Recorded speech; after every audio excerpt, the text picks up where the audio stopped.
Ini kalau case-nya Rocky Gerung, gua harus angkat 2 jempol untuk Presiden Jokowi. Ketua Wakil Habibur Rahman kalau nggak salah.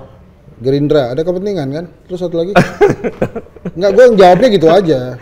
Tapi kalau kemudian dia jadi ke Pak Prabowo, nggak kaget gua. Ya kita lihat aja ya, berarti emang demokrasi Indonesia tuh mengarahnya ke hal-hal yang berbau dinasti, berbau mempertahankan kekuasaan. Kalau ada yang komentar begini, salah gak? Gimana? Sengaja disalah-salahin tuh biar dapat proyek lagi.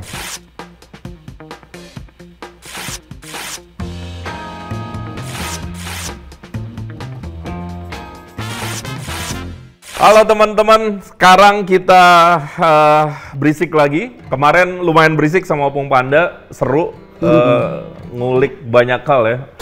Orang pada kaget di belakang layarnya kayak gitu ternyata. Emang cuma Opung tuh yang bisa ngomong kayak gitu tuh, bro.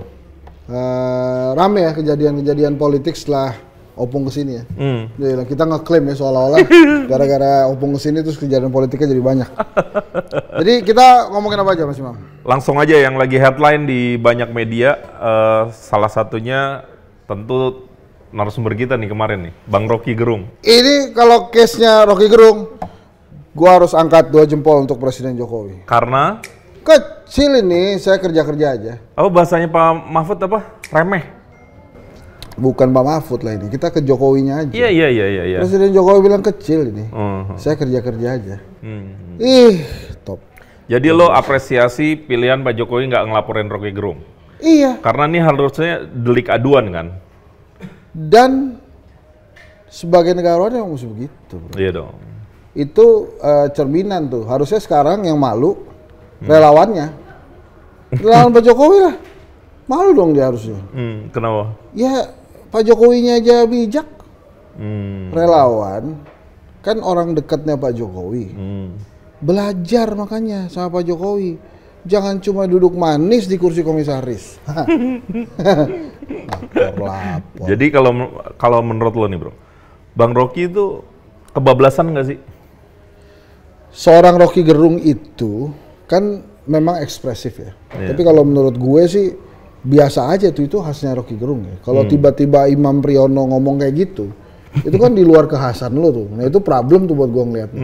Tapi waktu Bang Rocky bilang begitu sih wajar-wajar aja gitu. Dan bukan wajar ya. Dan itu biasa sebenarnya dia utarakan. Kritikan tajam kepada presiden ya. Lagi pulang kita pernah bahas ya. Iya. Dia ini intel apa bukan kan? Karena lolos mulu nih. Dan kali ini kayaknya lolos lagi nih. Lolos lagi. Dan dia waktu diundang sama kita kan kita tanya, Bang lo intel lo bukan sih? Jawabnya ribet tuh kan. Muter tuh. Tapi menurut gue memang Rocky Gerung ini simbol bagaimana Jokowi menghormati demokrasi. Jadi ini bakal jadi alasannya Pak Jokowi terus-terusan, enggak saya demokratis kok, buktinya Rocky Gerung nggak apa-apa. Buktinya Henry Satrio nggak apa-apa. Buktinya Imam Priyono aman-aman aja. Buktinya berisik tetap bisa eksis, gitu kan. Jadi ya oke aja nih menurut gue. Dan begitu Pak Jokowi bilang, ini kecil ini, saya kerja-kerja aja. Diem semua relawannya kan. Ya, gitu kira-kira lah. Nah bro, nih satu lagi nih, ngomongin ini. Lo kan dokter politik ya, lo ngajar juga gitu ya. Sampai batas mana sebenarnya kita tuh bebas berekspresi di ruang publik dalam konteks demokrasi? Karena kan ada sebagian juga akademisi yang ya sebut aja misalnya Prof. Reynald juga bikin beberapa konten soal ini begitu ya. Mungkin ujarannya kasar dan seterusnya. Batasnya sebenarnya apa kalau lo lihat?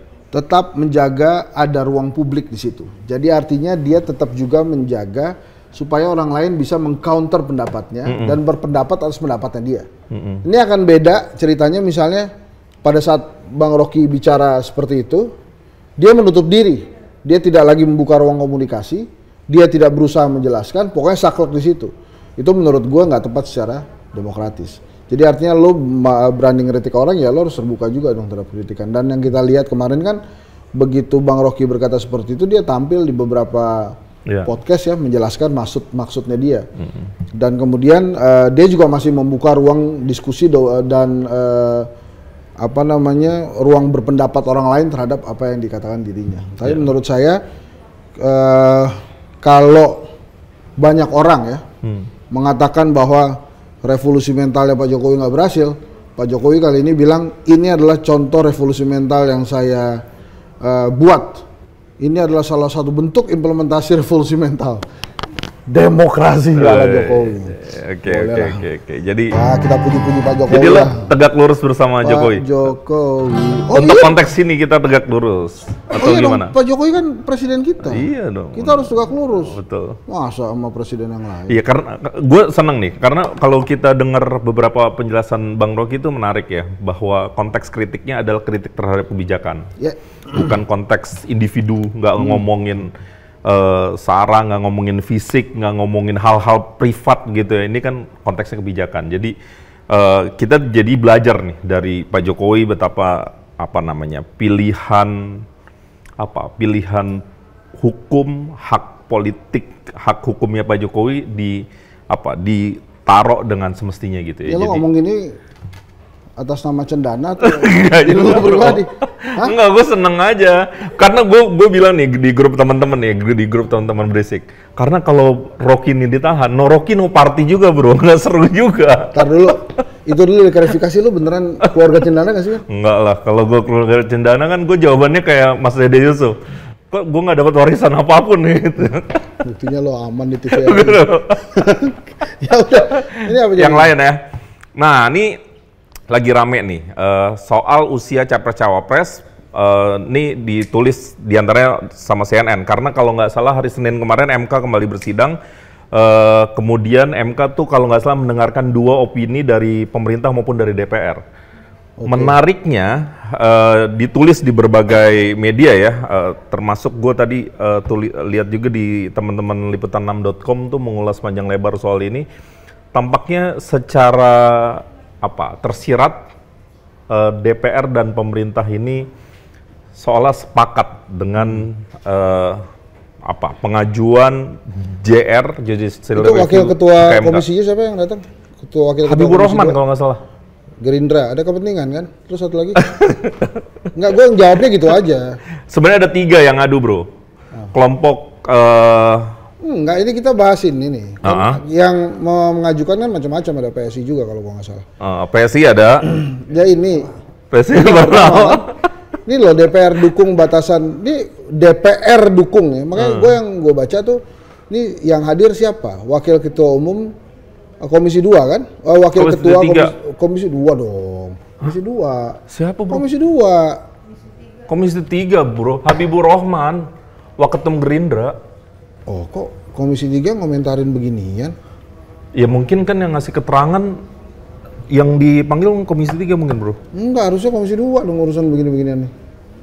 Ya udah, nggak tahu lah. Tapi maksud saya selama itu baru Pak Habibur Rahman, dia termasuk yang diuntungkan nih. Kalau setuju ya, karena kan ada kemungkinan Mas Gibran jadi cawapresnya Pak Prabowo ya. Ini nih menurut gue ini tentang begini-beginian, ini adalah salah satu nih misalnya nih ya.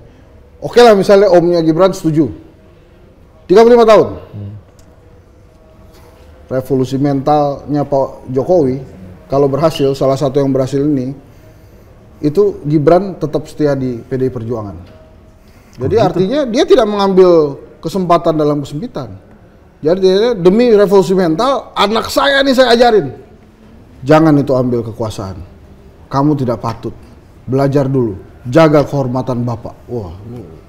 Tapi itu menarik banget loh bro. Gue gimana kalau... Gue tuh setiap lo bilang menarik, lo ngeliatin gue deg-degan nih. Pahit. Nggak bro, gimana kalau logikanya dibalik? Apa? Tiba-tiba Mas Gibran memilih hal yang lain. Ke Pak Prabowo. Padahal kan di PDIP ada semacam klausul ya, nggak boleh beda partai. Kalau Mas Gibran keluar dari PDI Perjuangan dan memilih jadi wakil presidennya Pak Prabowo, nggak terkejut gue. Ya itu udah skenario umum lah, kelihatan. Oh ini 35 diturunin buat Gibran jadi wapresnya Pak Prabowo, nggak kaget kita.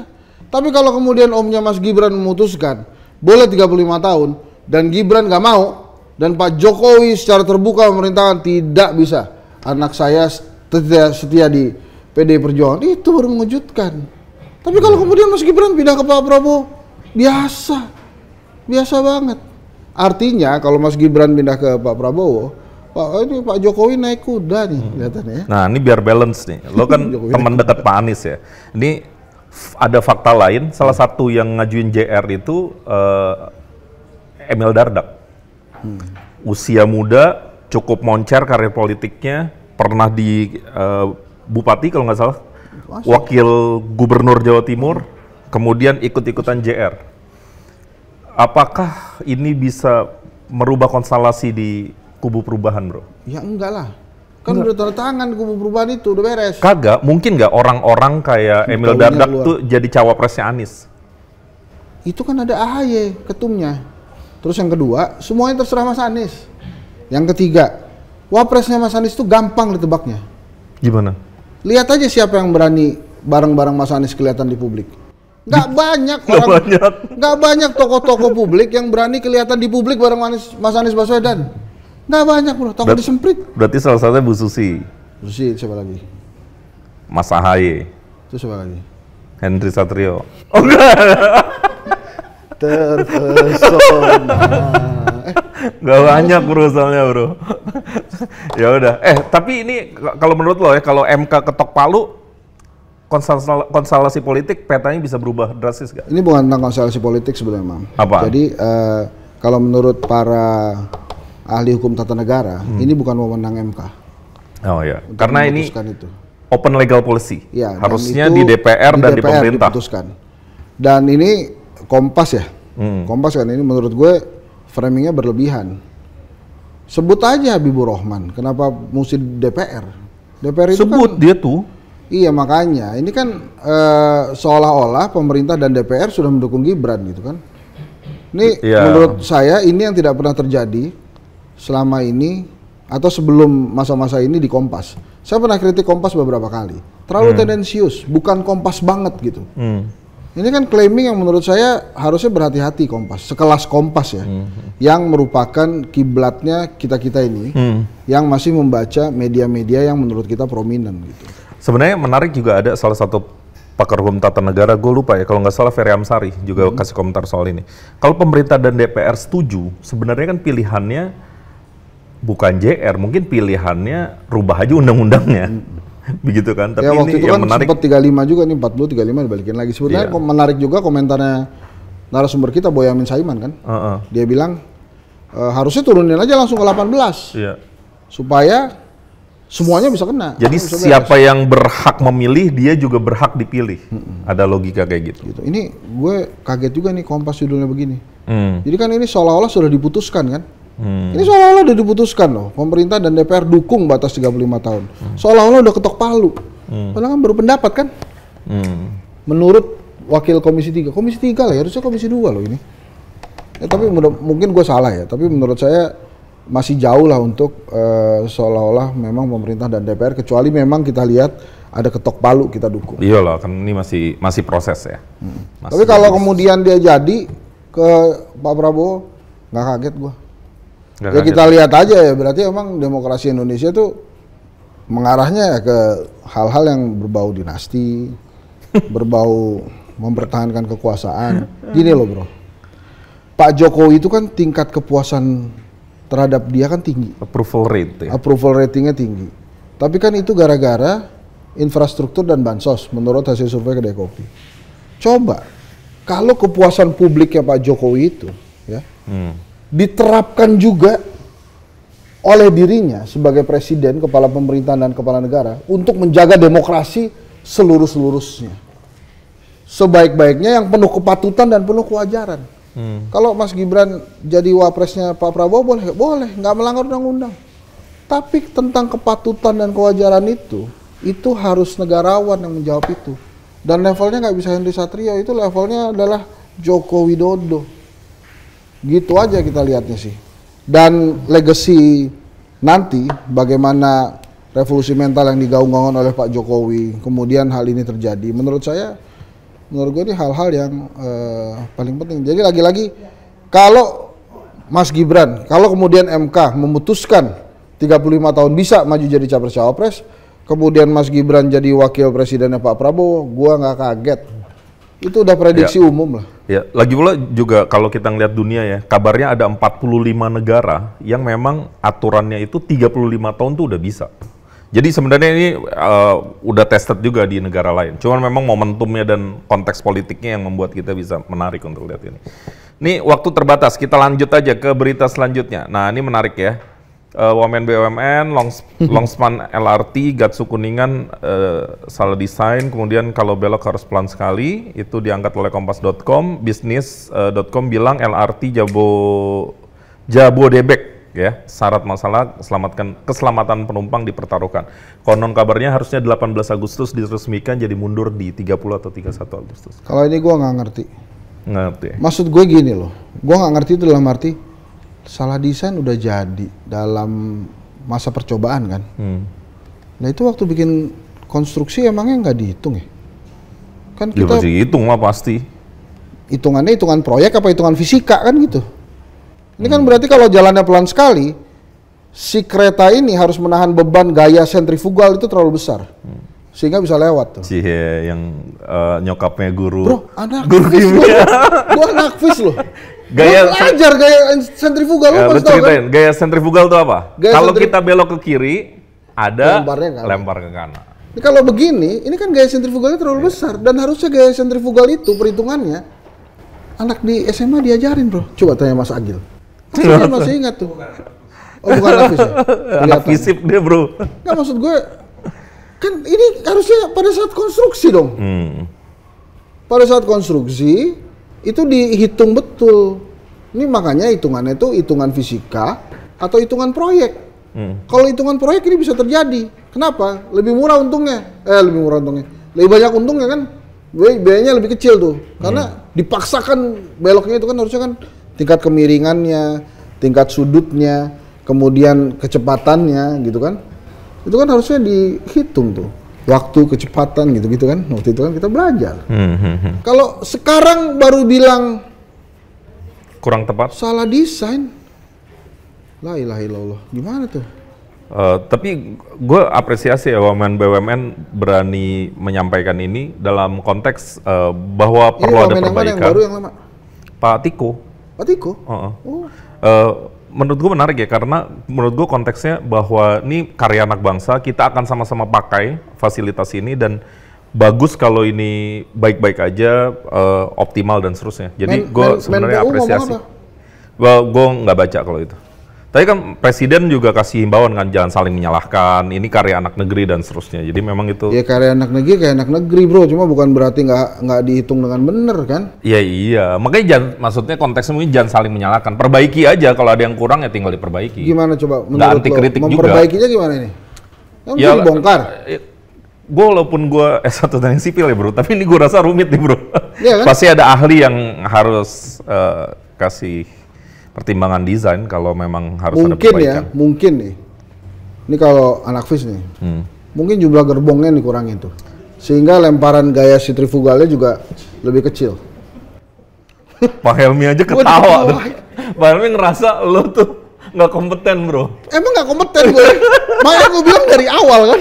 Ini hitungan proyek atau hitungan fisika. Kalau hitungan fisika kan sebenarnya gaya sentrifugal. Tapi kan menurut gue ya, ini kan kalau kita main mobil-mobilan ya. Main mobil-mobilan itu kan kalau kita kebanyakan orang, itu kan yang paling belakang kelempar tuh. Tapi kalau gerbongnya dipendekin gitu ya, mungkin pas dia belok juga masih bisa lebih cepat gitu ya dan selamat gitu. Iya. Dan karena memang ada masukan juga soal ini awas ya bro, ini kita lihat nih. Kalau ternyata mereka ngomongin gaya sentrifugal ya, lo mesti tepuk tangan 30 detik ya di berisik ya. Enggak, ini gue pura-pura. Iya, dan memang ini menariknya ada konteks memang kereta apinya itu sendiri juga ada yang kasih masukan bahwa kualitas dan seterusnya ini dianggap belum ideal. Tapi lagi-lagi gitu ya, ini produk anak negeri bukan berarti nggak mengutamakan keselamatan juga, setuju gue ya. Tapi ya mohon diperbaiki sebelum jalan kalau menurut gue ya. Komentar itu gue nggak suka terus terang. Kenapa? Emangnya kalau produk anak negeri boleh salah? Nggak berkualitas gitu, nggak juga.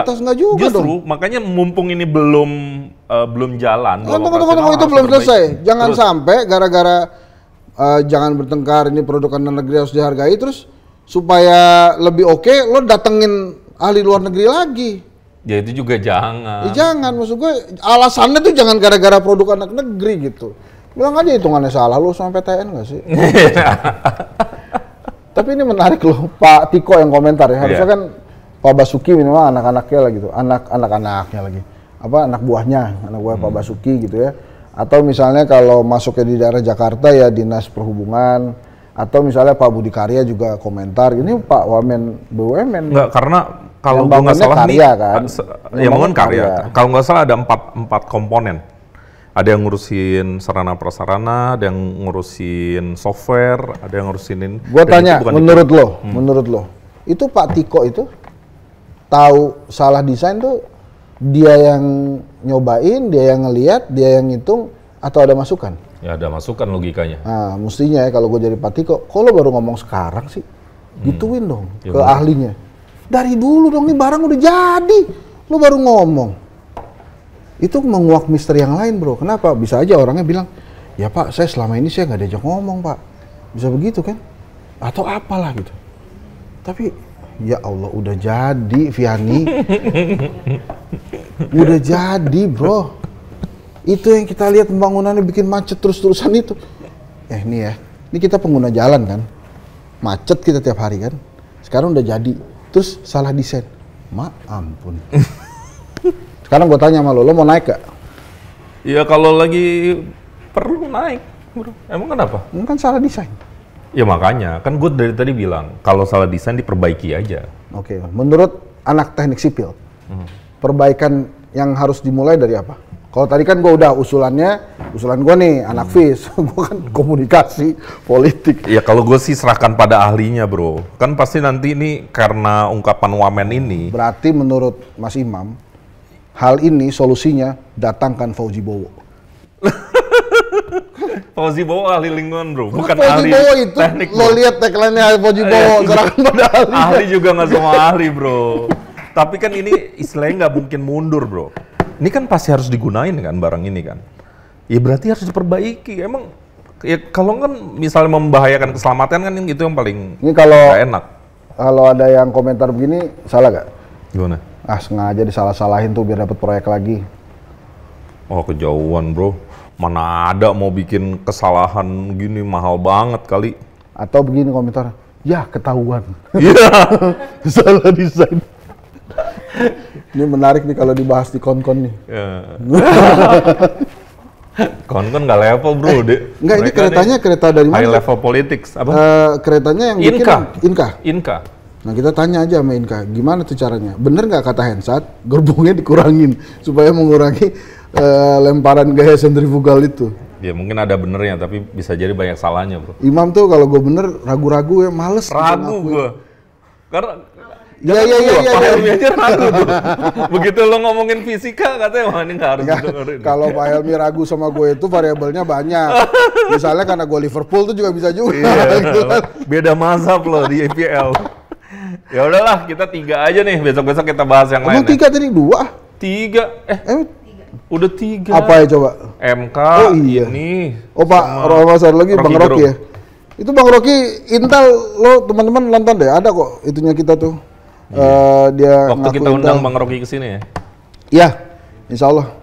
Baik teman-teman, kita mesti bikin ini kelihatannya edisi kemerdekaan ya. Iya. Kita undang para veteran gimana? Jadi dia biar cerita tuh perjuangan zaman dulu gimana. Cerita sejarah gitu ya? Ya, cerita sejarah. 45, ya mungkin masih ada tuh bro. Siapa ya? Kita undang-undang. Siapa ya? Banyak lah. Pak Helmi lahir tahun berapa? Pak Helmi 43. Veteran bro. Veteran. Angkatan 45. Iya, dia mengalami loh itu. Agresi Belanda segala macam 49. Yang nggak fair di sini ada bro. Apa? Kita tuh nggak pernah undang Pak Helmi nih bro di sini bro. Kita mesti undang Pak Helmi. Iya, kita belum pernah bro. Oke. Ya kan? Tapi lo jangan takut nanyanya. Enggak, kan lo yang nanya. Anda ini kan nanti begitu di depannya ada slip gaji diem lo. Enggak, gua kalau takut di sini gue cari jubah bro. Apaan? Ini aja dari tadi Pak Helminya di situ lo nggak berani lihat lurus, lo lihat ke sini terus. Tapi kan dari tadi gue yang nyebut namanya bro. Iya itu kan ada unsur jilat-jilatnya. Dikit loh bro. Udahlah, itu kita coba undang veteran ya. Kali itu dia mesti cerita tuh gimana. Ntar kita pikirin siapa veterannya, bro. Karena ada buku bagus dari Muhammad Hatta. Itu karangan Muhammad Hatta, judulnya Seputar Proklamasi Kemerdekaan. Bab satunya itu kalau judulnya. Anak-anaknya Bung Hatta ya, bro. Gue cerita nih. Bab satunya itu, bukunya Bung Hatta itu. Kan judulnya Seputar Proklamasi Kemerdekaan. Bab satunya Antara Fakta dan Mitos. Tuh. Ngeri nggak tuh. Jadi kita mesti bahas-bahas yang begitu tuh. Termasuk gini. Pertanyaan. Aduh, gue deg-degan tapi nanya. Ntar aja udah azan. Kalau offline, udah kita matiin dulu aja. Kita tutup, kita closing biar penasaran juga. Ntar gue tanya ke lu. Ini mungkin bisa jadi materinya kon-kon. Jangan lupa subscribe, like, and share. Terima kasih guys. Assalamualaikum warahmatullahi wabarakatuh.